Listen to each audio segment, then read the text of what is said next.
Kalau nggak punya ilmu, waduh bahaya ya kawan. Berbicara tentang Allah dan agama Allah tanpa ilmu itu dosa besar. Wa antakulu 'ala Allah ma la ta'lamun. Kalian berbicara tentang agama Allah tanpa ilmu, itu dosa besar. Karena bisa menyesatkan orang banyak. Apalagi dalam bab akidah. Mengajak orang kepada syirik, kepada bid'ah, ya, mencari berkah pada mayat-mayat. Wah, bahaya. Jangankan dalil Quran dan hadis ya. Saya mau tanya antum ya kawan. Yang menciptakan kita dari tidak ada menjadi ada siapa? Allah.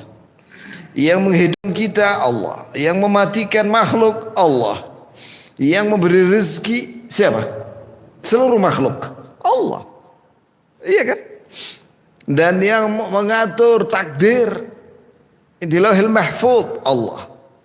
Yang menurunkan syariat kepada para rasul Allah. Yang mencukupi seluruh makhluk Allah.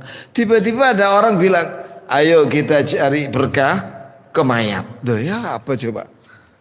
Memang mayat itu berkah. Coba kemana kita akal kita? Padahal Allah itu kita setiap tahiyat, at-tahiyatul mubarakatus salawatut thayyibatu lillah. Lillah. Apa arti lillah ini? Milik Allah. Bukan milik mayat. Mana ada para sahabat mendatangi mayat, yaitu misalnya mendatangi makam Rasulullah untuk nyari berkah? Gak ada.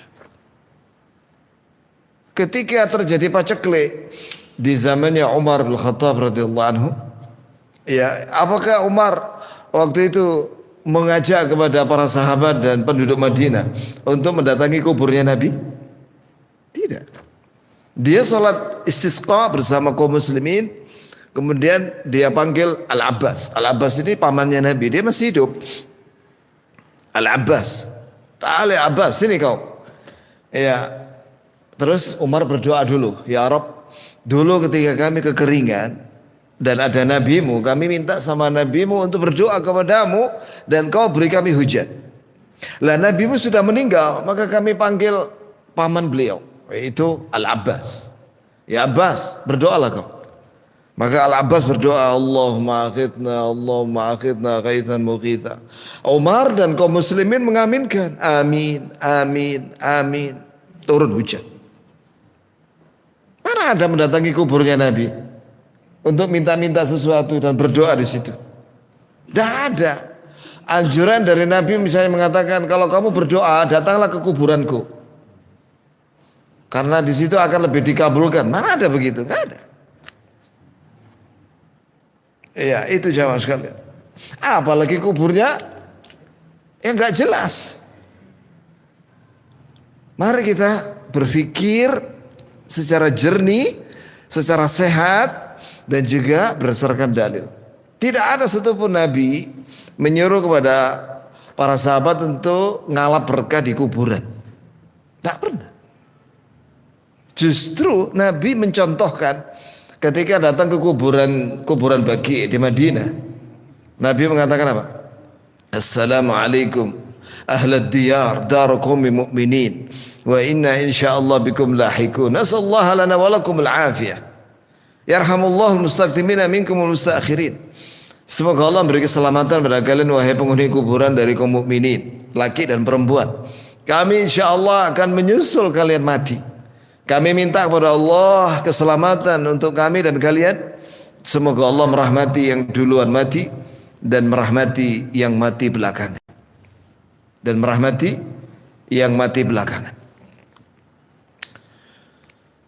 Mana ada Rasulullah mengajak kepada saya, ayo kita berdoa kepada mayat-mayat ini. Apalagi minta pesugihan. Tak ada. Justru kita ke kuburan itu memberi manfaat kepada orang yang mati. Kita doakan dia. Seijma ulama mendoakan orang mati manfaat. Jadi orang mati itu akan dijauhkan dari siksa kubur. Iya betul. Dan dia akan dapat pahala. Karena kita doakan dia. Bukan sebaliknya kita ngambil manfaat dari mayat. Minta berkah. Ah, ini kesalahan ini. Ya ikhwani, barakallahu lana wa lakum. Ini masalah akidah.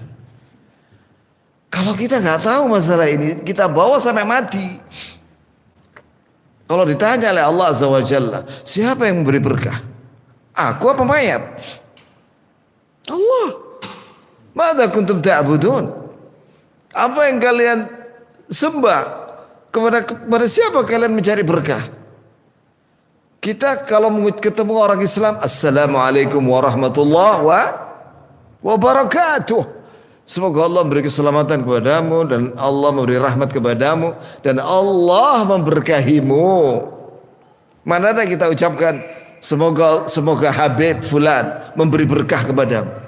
Mana ada begitu? Ajaran Nabi. Salam. Kita mengucapkan ya Allah beri dia keberkahan. Ya al-mubarakatu as-salawatu at-tayyibat milik siapa? Lillah. Bukan milik mayat. Mari kita perhatikan agama kita ya kawan.